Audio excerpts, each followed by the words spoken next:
মানিকগঞ্জ সাটুরিয়ায় দোয়া ও ইফতার মাহফিল অনুষ্ঠিত। মানিকগঞ্জ প্রতিনিধি তথ্যচিত্র। মানিকগঞ্জের সাটুরিয়া উপজেলার বড়াইল ইউনিয়নের মধ্য পাতিলাপাড়া সমাজের উদ্যোগে দোয়া ও ইফতার মাহফিল অনুষ্ঠিত হয়েছে। মঙ্গলবার ১৭ই মার্চ ২০২৬ বাদ আছর পাতিলাপাড়া কেন্দ্রীয় মাদ্রাসা মাঠে এ মাহফিল অনুষ্ঠিত হয়। এতে প্রধান অতিথি হিসেবে উপস্থিত ছিলেন সাবেক সচিব ও বীর মুক্তিযোদ্ধা মোহাম্মদ এম হাবিবুল্লাহ।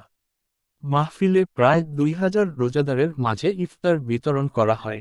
আয়োজকরা জানান, গত ৩০ বছর ধরে ঐতিহ্যবাহী এ মাদ্রাসা মাঠে নিয়মিতভাবে ইফতার মাহফিল অনুষ্ঠিত হয়ে আসছে। পরিচ্ছন্ন পরিবেশে ইফতার সামগ্রী বিতরণ করা হয়।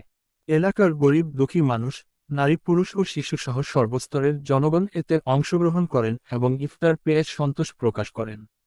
এছাড়াও মাহফিলে সকল কবরবাসীর রুহের মাগফিরাত কামনায় বিশেষ দোয়া করা হয় এবং আয়োজকদের জন্য আল্লাহর নিকট হিদায়াত ও কল্যাণ কামনা করা হয়।